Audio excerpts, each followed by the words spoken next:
Well, it looks like we owe MJF an apology. We've said this guy wears platforms to bolster his height in the past. Well, this week, there was only one thing he was bolstering, and that was the AEW Dynamite ratings. Welcome back, guys, to Fog Wrestling and MJF. This week, we can call him the Iron Man. We can call him the International Champion. Or we can call him the Draw. The guy that is bringing in the fuels. Because that's exactly what he done this week on Dynamite. And I didn't see it coming. I thought this 1 hour match that lasted the opening 5 quarters would completely destroy the rate. And I thought people wouldn't be interested.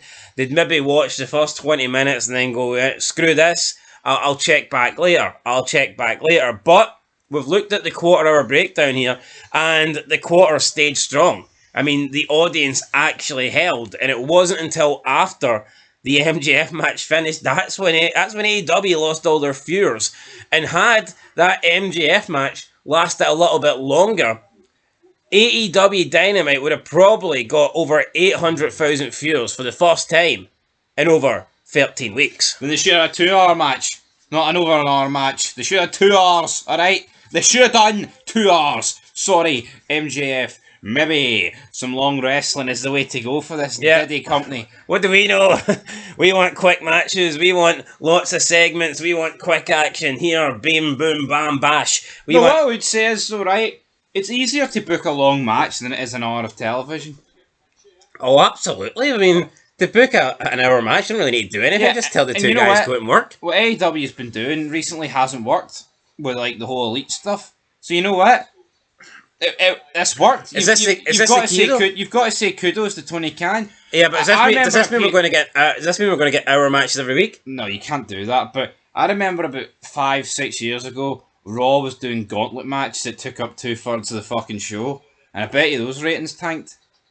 Oh, absolutely. Because that's fucking awful. No, remember that period? You were getting like 100-minute matches on Raw. And I 1 hour, 117 minutes. I remember, and our 1 hour gauntlet match took.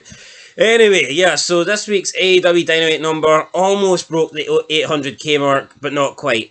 It did 795,000 viewers, which makes it the highest viewed Dynamite since April 10th, which was the Dynamite where they showed the CM Punk stuff. So, again, haven't broke 800k since they showed the Punk stuff, but they got damn close to it this week. Again, 250th anniversary of Dynamite. I mean, that doesn't mean they're going to maintain just because it's an anniversary show, but say it was 249, what would it have done? Well, I mean, the anniversary show or not, like, the MJF match retained. Like, if people didn't want to see the MJF match, they would have tuned out whether it was 250 or 249. Yeah, I know, but I'm talking about how much do you think it's added, the fact it's an anniversary show? Not much. Not much? No. Fair enough, but let's go to the quarters. No, let's not go to the quarters, because that's a separate thing. Demographic, you nugget, that's what I meant. Yeah, I'm testing you here, you're alert, alright? I know. You're not turning the TV over. I'm not Ric Flair.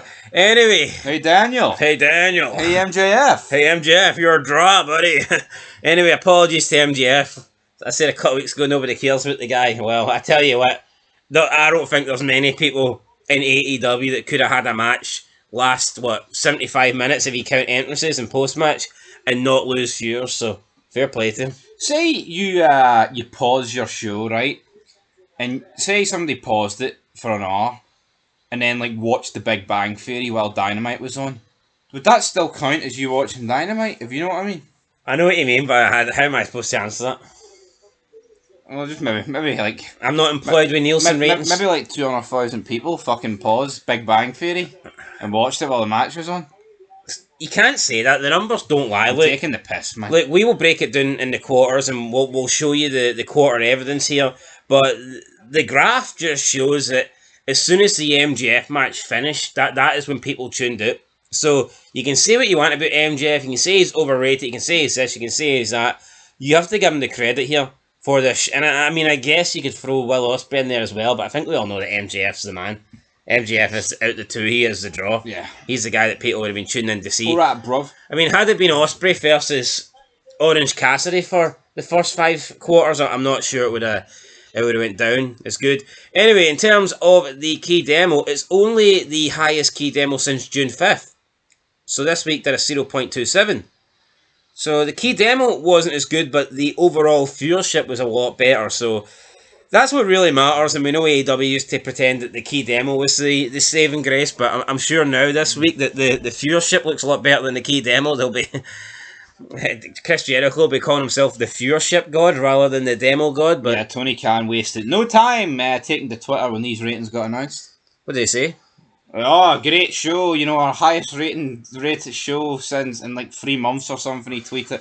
He's a sad little fucking man. That's what he is. Yeah, but the viewership is up 104,000, 15% from last week, and the key demo is up 17% for last week. So good numbers. You have to give AEW. Yo, it's good numbers, right? But what you would like to see is fucking consistently. How about you keep gaining like 5% every week or something? Show a bit of fucking growth, because we all know next week they'll be back down. Well, I had a feeling they wouldn't get back above 800k this year. Yeah, and they probably won't. Well, they almost did this week, so let's give them a wee bit of credit here. But let's look at the most viewed clips then. So, what is the highest viewed clips from this week? It was must see, number one place, must see MJF and AEW International Champion Will Ospreay go toe to toe, 245,000 views. Second place, Champion versus Champion, AEW World Champ Strickland versus Continental Champ Okada. So hold on, why is Swerve Strickland and Okada just nowhere near the main event match? Well, the opening match. The opening match that should have been the main event. You tell me. It's like NXT with Ethan Page. Strickland and Okada, spoiler alert, had the lowest quarter as well. So, third place, 102,000 views after her shocking attack on AEW Women's Champion Toni Storm. Mariah May speaks. Fourth. By the way, everyone said that promo sucked. I actually thought it was really good. So, but then again, she's smoking Mercedes Moné here in the fucking numbers department. Yeah. Fourth place, 66,000 views. Could TBS champion Mercedes Moné hold off the native beast Nyla? The native beast. The man beast Rhino. No, but it's like she counters the DDT, and it's like, oh, so impressive. No, she's a fucking man. Yeah. Fifth place, 64,000 views. The Learning Tree and Miriori Suzuki. This was incredibly lame. Suzuki came out with a note, and the note said he was to get a shot at the title because the guy can't. So he came out with a note for, I don't know if it was Daniels or someone backstage. Learning Tweed. And he hands Chris Jericho the note, and Jericho has to read out that he has to defend the belt against Suzuki. That's because the guy can't speak English. That's the kind of levels of fucking shite we're dealing with. But I don't even know if they're going for comedy with that guy. Nah. And then in sixth place, a historic milestone, the journey to episode 250 got 43,000 views. So not much happened on this show. No, well, I mean, it was mainly a one thing show, really. It was a one and done. It was, and I thought it was a mistake at the time. I thought episode 250 they should have showcased as many of the talents that they could. Try and get as many people on the show as possible. Try and get through as many angles as possible, as many stories as possible. And when they did this match that took up the first 75 minutes, I thought that's a massive mistake because then you're having to condense the rest of the show into 45 minutes and everything's going to feel rushed and you're going to get people missing the show. And it did feel that way to me. That's why in the overall rating, I only gave it a 3 because I think, I say only a 3, that's pretty good for AEW, but I think that only having 45 minutes, take away Ospreay and MJF, you gave the entire roster 45 minutes minus those two. Yeah, but take away the rating, right? And obviously, ratings do matter. But is he not pretty much just sacrificed a lot of people and a lot of things on this show with a match to an attempt to get a rating that will just be non-existent next week? True, but did he know that was going to get a rating? Because I didn't think it would. Apparently he was told to improve the rating and he's done that.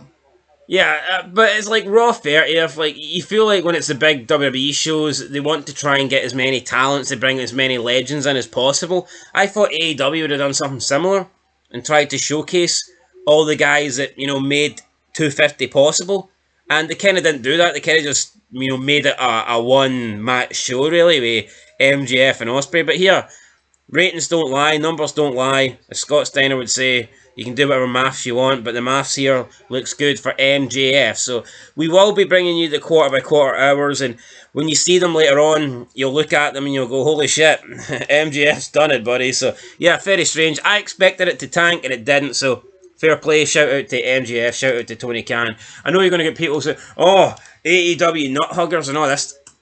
I mean, what do you want me to say? It's the best rating I've had in 13 weeks, 14 weeks, and something I expected to absolutely fail actually did well, so I will give it credit. Don't worry though, we still hate the company.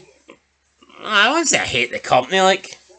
No, I hate watching it. Aye, that's what I mean. It's the same fucking thing, isn't it? That's it. I hate WWE, I hate AEW. I hate Triple H more than I hate Tony Khan. They both fucking suck. Need Donald Trump to make wrestling great again. Aye. Anyway, guys, that's it. We'll catch you in the next one. Until then, peace.